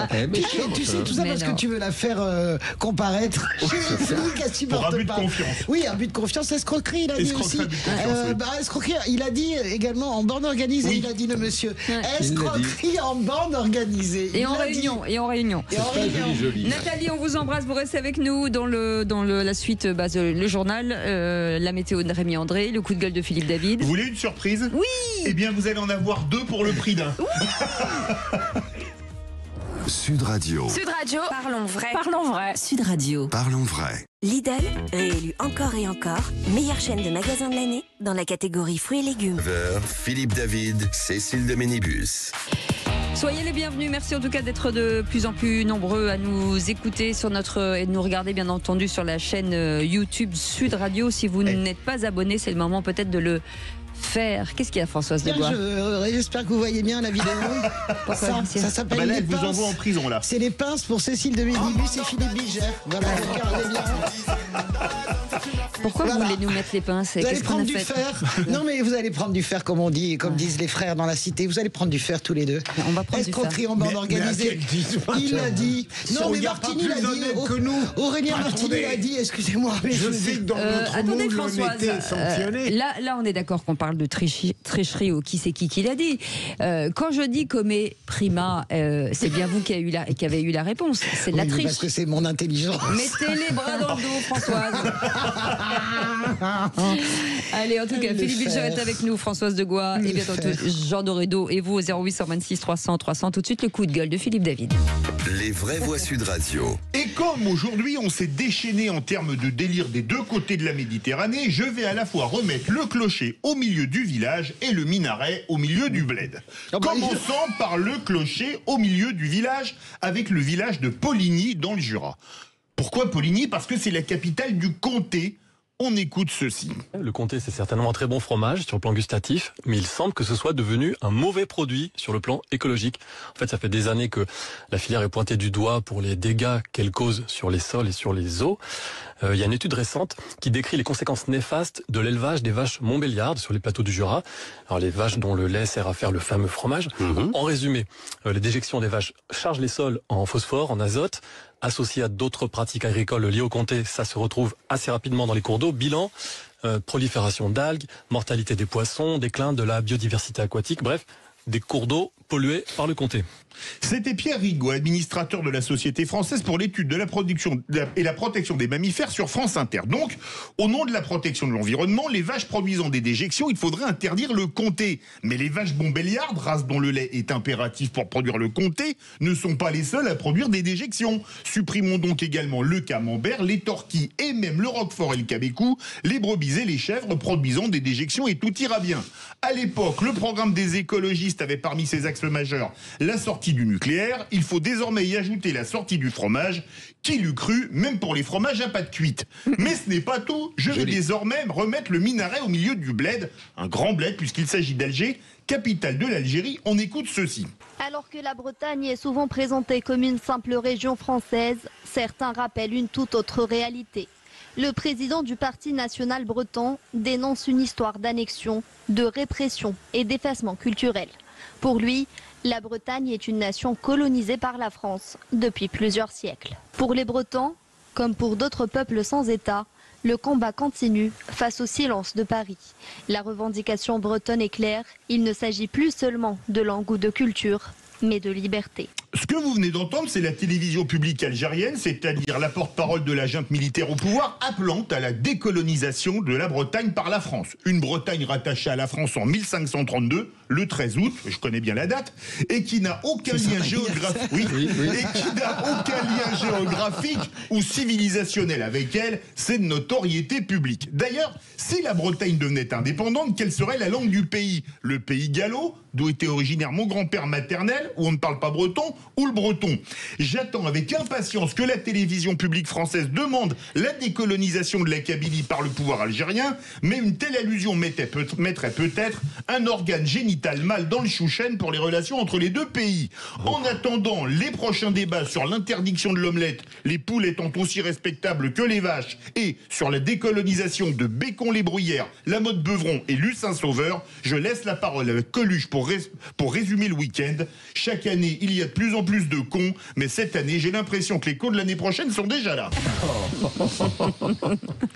Philippe Bilger, on n'a pas su, elle m'a dit, on en parlait avec Cécile, elle dit, là, t'as deux super coups de gueule, fais-en deux d'un coup pour le retour du week-end. Oui, alors sur le second coup de gueule, je veux dire, il y avait tout de même des Bretons qui, à une certaine époque, voulaient l'indépendance. Bon, enfin, ultra minoritaire. Et même d'autres l'autonomie. Sur le premier point, je suis d'autant plus surpris par cette ânerie qu'il y a un médecin qui est très connu, qui fait de remarquables petites vidéos et qui a indiqué que le seul fromage, en réalité, qui est d'une certaine manière désirable pour la santé, c'est le comté. Et donc, vous vous rendez compte à quel point vous m'affligez. J'ai pas passé tout le jour parce que c'est un militant animaliste, il est contre la viande, il est contre tout ça aussi, il faut le dire en passant. Oui, moi, vous savez, quand dans une autre vie, j'ai fait la tournée d'une grande maison de service public et vous faites la tournée des locales, vous savez que ça fait déjà 20 ans qu'on parle de la pollution de la Loue, qui est une rivière et qui est polluée, bien sûr, par les déjections des vaches montbéliardes. C'est-à-dire qu'il pose un problème qui est tout à fait réel, en réalité. Il est réel, les déjections posent un problème, l'intensification, le succès même du comté. Le comté est un fromage extraordinaire qui est exporté. Donc, il ne dit pas que des conneries. Moi, je pense que c'est le juste milieu qu'il faut arriver à trouver. Et quant aux Bretons, je rappelle quand même que les listes au régional comportent toujours les indépendantistes bretons. Qu'on leur mette des culottes. Des couches. Il faut trouver un moyen de recycler en fait les déjections. Très vite, on est très en retard. Une fois n'est pas coutume, je vais un peu dans le sens de Françoise. L'agroalimentaire, c'est passionnant et c'est une vraie question. La filière comté, c'est vrai qu'elle produit énormément et ça a des impacts sur l'environnement. Il faut transformer. Mérite d'être posée pour trouver des solutions. Je dois compter. Allez, à tout de suite. Sud Radio. Parlons vrai. Parlons vrai. Sud Radio. Parlons vrai. Les vraies voix avec autour de cette table avec Philippe David, bien entendu, Philippe Bilger, Françoise de Goa et Jean Dorido. Et on voulait revenir avec Philippe David sur une information importante, puisque sur ce pompier aujourd'hui, je ne sais pas s'il est toujours entre la vie et la mort, visiblement ça va un petit peu mieux. D'après non, ça va pas mieux. En tout cas, percuté samedi par une voiture lors d'un rodéo urbain sur un parking près de la caserne d'Évian. Et nous avons invité, bien entendu, Éric Brocardi, qui est avec nous, porte-parole de la Fédération nationale des sapeurs-pompiers. Bonsoir, merci d'avoir accepté notre invitation. Alors déjà, on a envie de prendre des nouvelles de ce jeune pompier volontaire. Je crois qu'effectivement, il ne faut pas trop s'emballer. On a vu certains titres d'ailleurs annoncer que ça allait mieux, mais non, en fait, pas du tout. C'est aujourd'hui encore extrêmement préoccupant.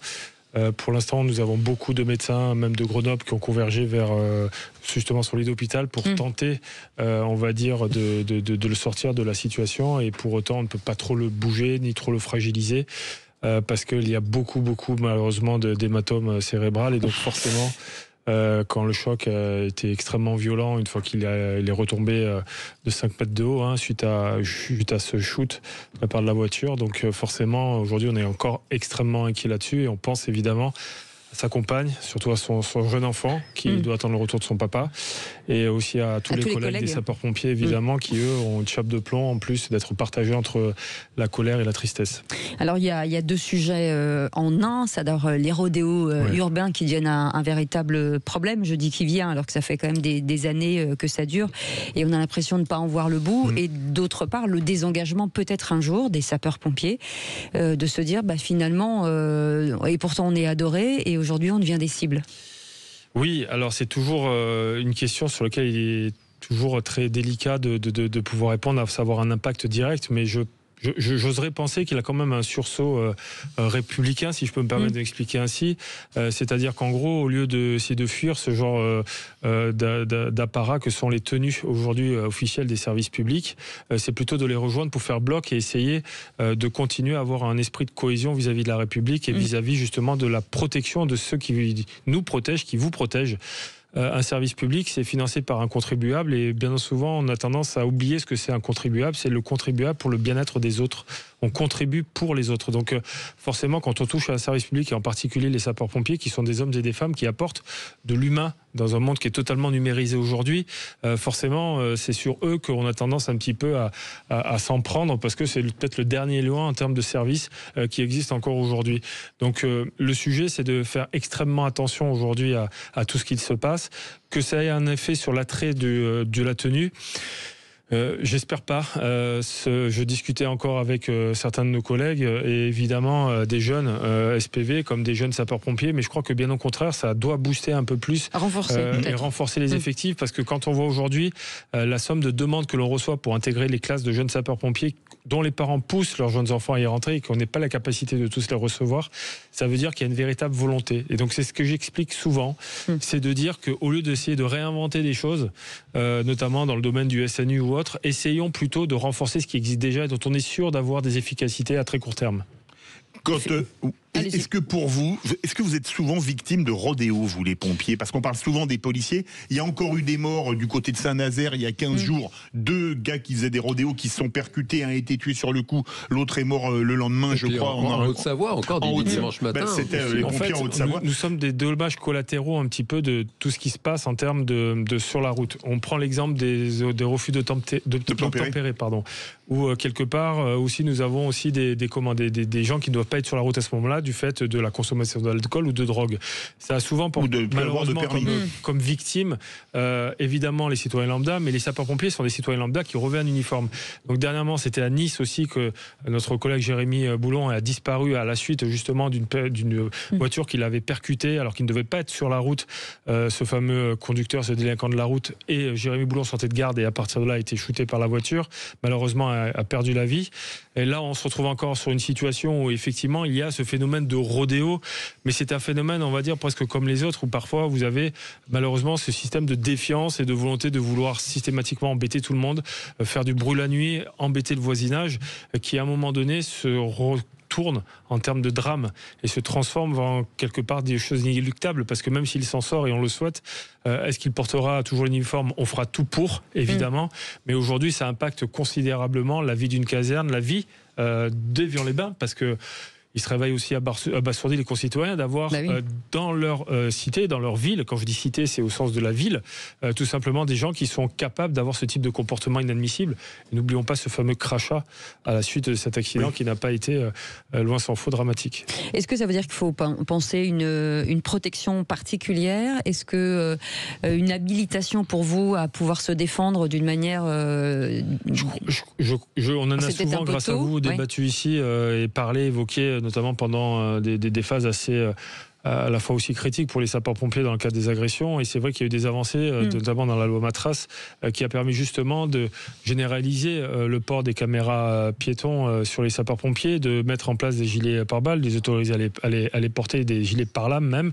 On les voit notamment en vente dans le cadre du Congrès national des sapeurs-pompiers de France. Donc c'est vrai qu'il y a une évolution de la sécurité des sapeurs-pompiers. Et donc quand on demande aujourd'hui un alourdissement des peines, c'est pour nous, mais c'est aussi pour tout le monde, parce qu'on doit être exemplaire et que cette défiance doit être freinée vis-à-vis d'un arsenal judiciaire qui doit être plus important et impactant. Quand aujourd'hui on se dit tout simplement on s'en fout parce qu'ils sont des pompiers, parce qu'ils peuvent rien faire contre nous, aujourd'hui lorsque l'on publie aujourd'hui les peines qui encourent les gens qui frappent ou qui agressent les sapeurs-pompiers, ce n'est pas pour rien, c'est pour tenter de dissuader. Et ça, les services de communication des services départementaux d'incendie et de secours essaient de le faire un maximum pour dissuader. Mais on voit bien que ça suffit pas, parce que de toute façon, soit on n'est pas sur les bons canaux avec ce type d'individu. C'est-à-dire qu'en gros, est-ce que la radio suffit? Est-ce que les réseaux sociaux suffisent? Est-ce que la télé suffit? Et là, aujourd'hui, on doit prendre une conscience collective. Au lieu d'aller chercher des systèmes qui, peut-être administrativement, sont peut-être plus compliqués à mettre en œuvre, retravaillons peut-être aussi les méthodes d'infusion au travers de ces jeunes-là et de ces individus qui ont perdu un peu le sens qui ont surtout perdu le sens de la République, de pouvoir être écoutés ou entendus par des gens comme des influenceurs ou d'autres qui se rendent un peu utiles. Mais enfin, excusez-moi du terme, mais bon sang, il faut qu'à un moment donné, on se réveille aussi. Est-ce qu'on est toujours en connexion avec ces gens-là? Parce qu'aujourd'hui, ça ne peut plus durer. On ne peut plus continuer à souffrir de ces situations. Et c'est au détriment des autres. François Delbois. C'est une très bonne idée, les influenceurs. Je pense qu'ils ont un réel. Et puis les rappeurs. Et puis vraiment des gens qui ont véritablement un impact. Moi, j'étais persuadé, peut-être dans ma naïveté, que dans l'échelle de la détestation, parce que le shoot à Evian, c'est un shoot. Il y a le crachat après qui est absolument insupportable. Mais le shoot est un shoot quasiment presque de hasard, enfin collatéral. J'étais persuadé, moi, dans ma naïveté, que les pompiers quand même échappé plus que tout autre à comment dirais-je, à l'agression. Est-ce que vous sentez non, parce que vous êtes là pour sauver la vie des vies en réalité. Mais ça m'intéresse de savoir. En fait, le sujet, c'est que quand on arrive sur l'intervention, ça s'est encore produit ce matin. Les sapeurs-pompiers interviennent avec un ticket de départ sur lequel il y a un motif dessus. Vous partez pour personne blessée à domicile. Voilà. On a des éléments. Mais on se fait une idée de ce qui pourrait se passer et on se conditionne dans l'ambulance pour aller vers l'intervention en fonction des éléments que l'on a en plus qui, en transit de la caserne vers l'intervention, on permet de collecter aussi parfois des bribes d'informations qui nous permettent de comprendre la situation. Et quand on arrive sur zone, parfois on a des mauvaises surprises, c'est-à-dire qu'on ne s'attend pas à avoir une attitude tendue, on ne s'attend pas à être dans un conflit familial. Tout l'intérêt, et vous le savez très bien Cécile, c'est que quand on parle aujourd'hui de plateformes uniques, de les mettre en œuvre dans les départements, parce que c'est nécessité de mettre les sapeurs-pompiers, la police, le SAMU, et aussi tous les systèmes qui peuvent permettre de relier les gens qui sont démunis, qui à un moment donné ont des déficiences sonores et auditives, comme le numéro 114 qu'on est obligé de composer pour les sourds et malentendants. Ce que l'on veut dire par là, c'est que si on doit le mettre autour de la table, c'est dans l'intérêt des victimes pour aller plus vite dans l'intervention, mais partager les données d'information, ou lorsqu'on a un récidiviste sur la route, lorsqu'on sait qu'on en risque d'avoir affaire à un délinquant, on puisse au moment de l'intervention enrichir ce ticket de départ. C'est ça le plus important. Donc lorsqu'Emmanuel Macron l'avait déclaré en 2021 sur le Congrès national de Marseille des sapeurs-pompiers de France, le sujet de la mise en œuvre et de l'expérimentation, ok, c'est bon, on sait que ça fonctionne. Maintenant, il va falloir le mettre en œuvre directement sur le terrain. Et je pense que de cette vision-là, de la vision bleu-blanc-rouge autour du téléphone, de partager ces données-là, est extrêmement important. On ne peut plus, à un moment donné, laisser au hasard des individus qui peuvent avoir un dommage direct sur la venue des sapeurs-pompiers lorsqu'ils arrivent sur intervention.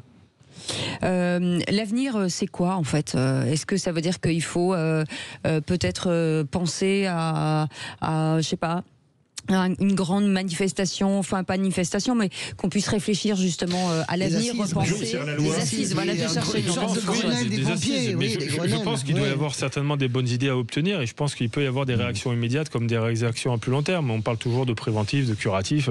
Bref, mais aujourd'hui, je pense qu'il faut. J'imagine que vous avez déjà pensé à beaucoup de choses. On a déjà pensé à beaucoup de choses. C'est vrai qu'aujourd'hui, comme on l'évoquait un petit peu tout à l'heure, nous avons des sections de jeunes sapeurs-pompiers aujourd'hui qui fonctionnent en France, qui ont des difficultés à absorber l'ensemble des demandes des parents de mettre les enfants dans ces sections. Donc c'est comme le service national universel.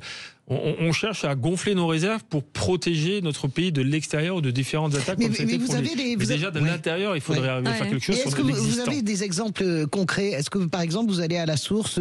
On voit bien par exemple en matière de lutte contre le narcotrafic, on discute avec les Italiens beaucoup. Je suis allé à la source. J'ai pu participer à la table ronde, même à la préfecture de Nanterre, et je remercie encore les encadrants qui m'ont fait rencontrer avec des collègues, des gens qui visiblement prenaient pas forcément le bon circuit de la vie, le bon chemin vis-à-vis de la République. Et je ne parlais pas de ça, je parlais est-ce qu'avec les étrangers, avec les pays européens, d'autres pays européens. Je vais y venir. Donc ça veut dire que globalement, quand on rentre dans une phase de dialogue avec les individus qui sont en difficulté ou qui sont peut-être parfois trop facilement en marge, ça fonctionne derrière parce qu'ils sont contents d'avoir discuté et ils ont une autre vision.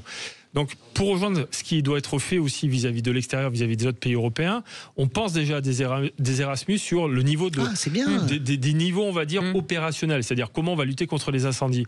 Mais si aujourd'hui, on doit aussi travailler sur des échanges et des partages de bonnes pratiques au travers des autres pays européens, c'est tout ce que doit infuser ce fameux Erasmus de la protection civile, où on est censé avoir un gros hub pour partager les bonnes pratiques et savoir qu'à un moment donné, on peut, sur une espèce d'échange et de partage, livrer nos expériences et se dire voilà comment on doit les contraindre. Mais aujourd'hui, ayons aussi la bonne volonté de pouvoir renforcer ce qui existe et qui fonctionne déjà, notamment les sections de sapeurs-pompiers, les SNU ou autres, mais d'aller beaucoup plus loin et d'être beaucoup plus transverse entre les ministères, l'éducation nationale, le ministère de l'Intérieur, la santé, parce qu'eux aussi subissent les agressions, pour permettre justement de trouver les bonnes solutions, et on les a. Merci beaucoup. Éric Brocardi, porte-parole de la Fédération nationale des sapeurs-pompiers. Allez, vous restez avec nous dans un instant, le tour de table de l'actu des vraies voix. Philippe. On va parler de Thierry Ardisson. Françoise Degois. Le petit mouchoir d'Emmanuel Macron qui s'est transformé en sac de cocaïne dans le délire internaute. Et avec vous, Jean Dorido. Et j'ai prévu de revenir justement sur ce drame d'Évian-les-Bains, justement. Allez, on en parle dans un instant. Soyez les bienvenus. On est ensemble jusqu'à 19h. Sud Radio. Sud Radio. Parlons vrai. Parlons vrai. Sud Radio. Parlons vrai. Soyez les bienvenus autour de cette table des vraies voix. Aujourd'hui, ce lundi, Philippe Bilger est avec nous, Françoise Degois et Jean Dorido. Et tout de suite, le tour de table de l'actu des vraies voix. Oh, dites, je vais envoyer les actualités. Vous venez les voir dans la cabine? Je vais vous raconter une histoire pas banale. Et vous me racontez pas votre petite journée? On a assez perdu de temps comme ça. Le tour de table. De l'actualité. Et Philippe Bilger voulait parler des propos de Thierry Ardisson dans Quelle époque samedi soir? Oui, alors le hasard fait que je l'ai rencontré tout à l'heure devant le bureau de notre directeur général et qui m'a précisé un peu les conditions dans lesquelles il avait tenu ses propos. Mais je les mets entre parenthèses et je regrette tout de même que Thierry, que j'aime beaucoup par ailleurs, soit tombé dans ce panneau contemporain qui consiste de plus en plus à sortir une absurdité aujourd'hui et à la rétracter le lendemain. Mon Dieu, si on est prêt à dire qu'on réfléchisse au moment où on parle. Dans les vraies voix, on ne dit jamais d'absurdité, sauf tel ou tel. Mais en revanche, lorsque Thierry Ardisson dit un soir, vous l'avez dit samedi donc, qu'on peut comparer Gaza à Auschwitz parce que est présent sur le plateau un type qui n'est pas loin du NPA et qui développe des thèses outrancières et que le lendemain, il éprouve le besoin de s'excuser auprès de ses amis juifs parce que la veille, il a dit une absurdité. C'est bien de sa part de s'excuser, mais au moment même où il la profère, qu'ils réfléchissent. De plus en plus, des gens disent des absurdités et se rétractent le lendemain. Je trouve ça, c'est encore plus grave que ce que vous dites, parce que d'abord, c'est réfléchir. Raphaël Pitti, il est médecin, il est dans une logique politique très dure. Thierry Ardisson, je veux bien que ça soit votre ami. Moi, alors, il était candidat aux dernières législatives, a priori. Oui. En plus, par ailleurs, moi, Thierry Ardisson dit une absurdité. Il a trop de culture historique pour pas dire ça. Et en plus de ça, cette émission, elle est enregistrée. Ça veut dire qu'il n'y a pas un red chef qui décide au montage de couper ça parce que c'est du délire en réalité. C'est pas parce que vous avez des enfants et le sort des enfants de Gaza est pathétique et lamentable. Rien à voir avec Auschwitz, bien sûr. Donc, moi, carton rouge vif, qu'il se soit excusé ou pas. En plus, il s'excuse auprès de ses amis juifs. Il doit s'excuser auprès de tout le monde, en réalité. Il doit même s'excuser auprès de l'histoire, d'accord? Entre la solution industrielle d'éradication des juifs et Gaza, il y a deux mondes. Donc, petit 1, les excuses de communauté d'excuses de quelle époque, c'est lamentable. C'est d'espèce de circonvolution. Il n'y a pas un mot de Léa Salamé. Il n'y a pas eu une réaction sur le plateau. Je trouve ça dingue. Et en plus de ça, cette émission est enregistrée. Donc qu'est-ce qu'ils ont fait? Ils ont cherché à faire du buzz uniquement. Et on peut taper, tiens, sur Cyril Hanouna, que je n'apprécie absolument pas. Mais regardez cette façon de faire de la télévision où ça nous mène. La télé publique. Je rejoins. C'est la télé publique. Je rejoins Françoise Degois sur le carton rouge. C'est vrai qu'il y a, de toute façon, c'est pas nouveau. Il y a vraiment un schéma extrêmement toxique et assez nauséabond sur cette espèce de comparaison. Comparaison n'est pas raison. Il faut relire quand même. Peut-être que ça se perd aussi. Il faut relire ce qui se passait à Auschwitz. Il faut exactement. Je pense à la disparition de Joseph Mengele, d'Olivier Guèze, où on a le récit. Voilà, le médecin d'Auschwitz, voilà ce qui se passait là-bas.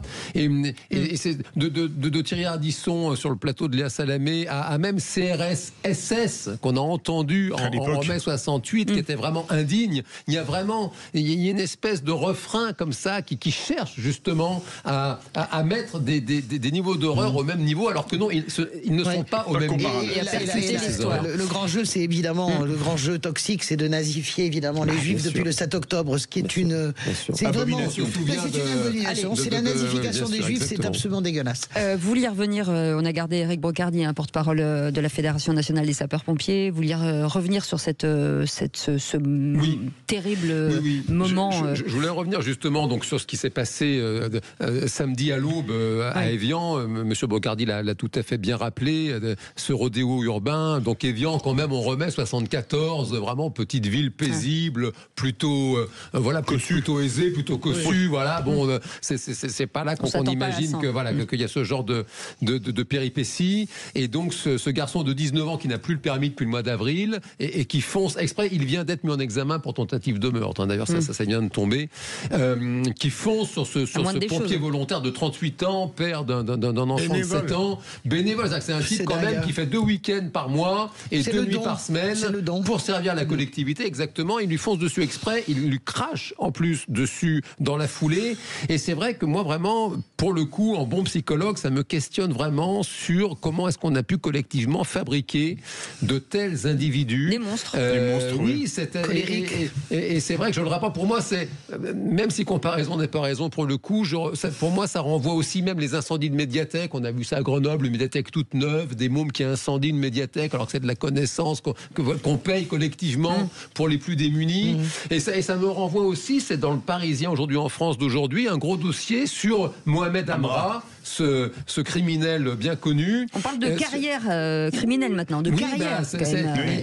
Et qui rappelle qu'Mohamed Amra était en CER, en centre éducatif renforcé, quand il était tout jeune, et que les éducateurs disaient qu'il était vraiment mignon comme tout, plutôt timide. Il avait démarré un apprentissage de cuisinier. Voilà, ça se passait super bien. Et vraiment, il me semble, une question essentielle qu'on se réunisse collectivement avec des psychologues, justement, des sociologues, des médecins, des philosophes, des champions de sciences politiques, pour comprendre comment est-ce qu'on a pu collectivement, on est quand même plein de bonnes intentions les uns les autres, et comment est-ce qu'on a pu fabriquer collectivement des personnes qui ont une telle sauvagerie en elles. On parlait des pompiers tout à l'heure, 1500 agressions de pompiers par an, enfin des pompiers. Je ne parle pas de police ni de quoi que ce soit d'autre, des pompiers. Et vous rajoutez les profs, les soignants, c'est effrayant. Ouais. Le mot de la fin peut-être, Françoise, on n'aura même plus le temps. C'est pas grave, je vous en prie. Non mais c'était très intéressant, ça me va très bien. Le mot de la fin peut-être... en tout cas, tout ce qu'on peut dire en mot de la fin, c'est déjà qu'on pense beaucoup à notre collègue, c'est le plus important, et à sa famille, il faut le rappeler. Et qu'effectivement, mais je tiens à rajouter aussi, c'est que tout n'est pas noir et qu'on a encore des gens qui ont encore les bons réflexes et les bons comportements dans les transports, qui laissent leur place assise aux personnes les plus vulnérables. Mais néanmoins, il faut le souligner que malheureusement aujourd'hui, ce qui fait le buzz, c'est les mauvaises choses sur les réseaux sociaux, et ce qui est censé être de bonnes pratiques est moins regardé et moins vu. Donc on en appelle un petit peu plus à de vigilance par rapport à ça. Est-ce qu'on peut parler 2 secondes du partenariat avec... Non, c'est trop tôt. On fait un teasing. Bientôt, il y aura un truc un peu hyper intéressant. C'est la semaine prochaine. Merci beaucoup, Eric Brocardi, en tout cas d'avoir accepté notre invitation. Vous restez avec nous dans un instant. On va revenir sur les 69% des Français qui voient Jordan Bardella candidat en 2027. Alors, parlons vrai. Est-ce que la page Marine Le Pen est tournée pour les Français? Et à cette question, Bardella est-il devenu le candidat naturel de son camp à la présidentielle? Vous dites oui à 51%. Vous voulez réagir? Le 0826 300 300. Soyez les bienvenus. On est ensemble jusqu'à 19h. À tout de suite. Sud Radio, votre attention est notre plus belle récompense. D'abord, je voudrais vous féliciter, André Bercoeur, pour les invités que vous faites venir. Vraiment, votre émission, si elle n'existait pas, il faudrait l'inventer. David, Cécile de Ménibus. Retour des vraies voix avec Philippe Bilger, Françoise Degois, Jean Dorido, bien évidemment Cécile de Ménibus. Et c'est l'heure. Qui ça? Cécile de Ménibus. Je connais pas. Vous savez, c'est celle qui fait de l'association de malfaiteurs en vue de tricher un jeu. Qui l'a dit? Avec un parrain qui s'appelle Philippe Bilger. Mais non, Philippe. Pas du tout. Vous vouliez dire Françoise Degois. Allez, tout de suite. Le coup de projecteur des vraies voix. Les vraies voix Sud Radio. Le coup de projecteur des vraies voix. Nous sommes le peuple de France. Nous sommes Le peuple qui a bâti des cathédrales, fait tomber des empires, conquis des libertés encore et toujours. Nous sommes le peuple de Jeanne. Jordan Bardella est un atout formidable pour le mouvement et je le dis depuis longtemps. J'espère que nous n'aurons pas à user de cet atout plutôt qu'il n'est nécessaire. Maintenant, c'est à 69%. Jordan Bardella, notre pronostic qu'il sera candidat. Chaque jour qui passe, je me prépare à l'exercice des responsabilités. Jordan Bardella, donc en ligne de mire, près de 7 Français sur 10 pensent qu'il sera candidat à la présidentielle. De son côté, Marine Le Pen recule. Ils ne sont plus que 53% à croire en sa candidature, soit 21 points depuis sa condamnation à l'inéligibilité en première instance. Alors parlons vrai. Est-ce que la jeunesse de Jordan Bardella ne sera pas un handicap le jour du vote? Et à cette question, Bardella est-il devenu le candidat naturel de son camp à la présidentielle? Vous dites oui à 51%. Vous voulez réagir? Le 0826 300 300. Philippe Bilger. Il est évident, si c'est la question, j'avais cru comprendre que c'en était une autre tout à l'heure, mais c'est pas grave. La jeunesse de Jordan Bardella sera évidemment un handicap au second tour s'il y est. Mais j'avais cru comprendre que vous souhaitiez nous questionner sur la raison pour laquelle Jordan Bardella devient aujourd'hui apparemment le candidat naturel. On peut faire des digressions. Hein. Oui, c'est le résultat d'une double évolution. D'abord, au sein du Rassemblement national, les militants commencent à comprendre les risques de l'appel qui va bientôt survenir en juillet 2026 et comprennent que Marine Le Pen est très gravement menacée par l'échéance judiciaire. Premier élément. Et le second, c'est que Jordan Bardella, tout en manifestant sa loyauté à l'égard de Marine Le Pen, est obligé depuis quelque temps d'intégrer le fait qu'il sera peut-être même probablement le candidat du Rassemblement national. Donc vous avez ce double mouvement qui fait qu'aujourd'hui il y a une évolution au sein même de l'électorat du Rassemblement national. Françoise Degois. Alors je rappelle quand même qu'on parle de paris que fait l'opinion française, pas du tout de ce qui va advenir. Évidemment que c'est un sondage. C'est un sondage, c'est pas un sondage d'intention de vote et même de popularité. C'est les Français pensent à 70% que ce sera lui. Moi, je mets en garde les Français. D'abord parce que je ne vois pas comment Jordan Bardella, vous pensez vraiment qu'il va arriver comme un fleuve tranquille à la désignation à 2 ans de la présidentielle, avec tout ce qui se joue au sein même du Rassemblement national? Parce que les grands partis, les vieux partis qui ont plus de 100 ans, comme le Parti socialiste ou la droite, on se fout des coups de canif à ciel ouvert. C'est classique, ça s'appelle la vraie démocratie. Vous pensez qu'il se passe quoi là en ce moment au Rassemblement national? Vous pensez gentiment qu'il y a un ensemble, c'est comme sur un tapis de rose pour Jordan Bardella, que bien sûr on va faire le switch tranquillement, mais c'est inimaginable de raisonner comme ça. C'est inimaginable de penser que la substitution va se faire tranquillou, bilou, mais justement pas, absolument pas. Donc moi je crois que si Jordan Bardella y arrive, ce sera en grand mauvais état, parce que les amis de Marine Le Pen, l'électorat Front National, quand il sera en situation, devra choisir les militants aussi. Bardella est quelqu'un qui n'est pas aimé par une grande partie des militants purs du Rassemblement national. Il se passe un rapport de force terrible que nous ne voyons pas encore entre les marinistes et les bardellistes, et vous verrez que ça terminera, en tout cas, ça terminera dans un véritable combat. Ça ne se fera pas comme ça. Donc, on peut penser que oui, évidemment, mais moi je pense que non, évidemment pas. Jean Dorido. Alors je n'ai pas les informations de Françoise Degois sur les arcanes mystérieuses du Rassemblement national. C'est facile de les trouver. J'ai la naïveté de croire que dans la mesure où il serait adoubé par la patronne, Marine Le Pen, j'ai le sentiment que c'est vraiment la patronne. Elle a ce patronyme en plus, Le Pen, quand même, qui est très très fort au RN. Et j'ai le sentiment que s'il est adoubé par Marine Le Pen, il n'y aura pas de problème. Maintenant, voilà, c'est peut-être très naïf. En plus, il a quand même quelque chose, Jordan Bardella, c'est qu'il fait partie quand même de la famille. Il est avec non, c'est fini, une petite fille. Ah, c'est fini, ils sont plus ensemble. C'est un point. Eh bien, vous marquez un point très important. Ah, il n'est plus dans la famille. Ah, il n'est plus dans la coupole. Ça, je veux vous dire que ça, c'est un sujet. C'est vrai que ça ne doit pas jouer. C'est un vrai sujet. Non, mais sans blaguer, c'est vrai que c'est un sujet. Et par ailleurs, la question qui me préoccupe, c'est de savoir si la jeunesse de Jordan Bardella sera plus pénalisante que ne l'est le genre féminin de Marine Le Pen. Les Anglais ont eu Thatcher, les Allemands ont eu Merkel, les Français n'ont encore jamais eu de femmes au plus haut niveau de l'État. Je me souviens du traitement absolument abject par les vieux Chibani du Parti Socialiste de Ségolène Royal en 2007 qui lui ont mis des pots de banane. La droite n'avait pas besoin de lui taper dessus parce que vraiment ses amis socialistes s'en sont chargés. Et vraiment, c'est une vraie question que je me pose. Vous voulez charmer Françoise de Gaulle aujourd'hui ou quoi? Vous êtes d'accord avec elle surtout depuis le début de l'émission? Parce qu'on est souvent d'accord en fait. Est-ce que finalement, que ce soit Bardella ou Marine Le Pen, ils n'ont pas la même structure finalement d'adhérents? C'est-à-dire que Bardella, il va chercher une très jeunesse, enfin une jeunesse que n'avait pas Marine Le Pen et vice-versa. Ils étaient complémentaires en fait. Ils sont complémentaires, mais ils sont aussi très... D'abord, en termes il vaudrait mieux pour le Rassemblement national que ce soit Marine Le Pen et pas Jordan Bardella. Jordan Bardella, on sent bien que... Mais si elle est empêchée, il n'y a pas le choix. Non, mais je fais une analyse juste politique. Après, il y en a d'autres. Je fais une analyse politique. Il peut y avoir Louis Alliot, par exemple. Vous avez Chenu aussi qui existe. Président de l'Assemblée. Bien sûr, et Louis Alliot. Vous verrez que tout ce qui n'est pas plausible 2 ans avant une présidentielle le devient le jour où ça l'est.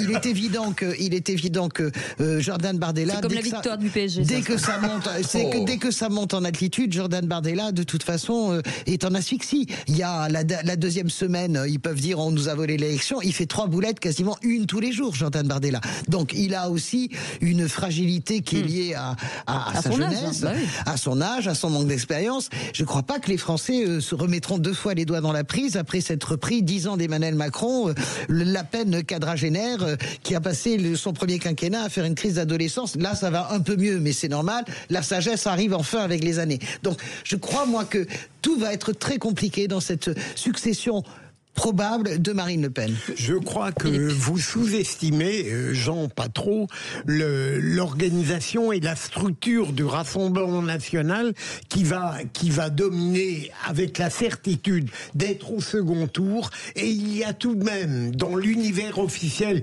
du Rassemblement national, et je vous rejoins sur ce plan, Jean, une sorte de hiérarchie admise.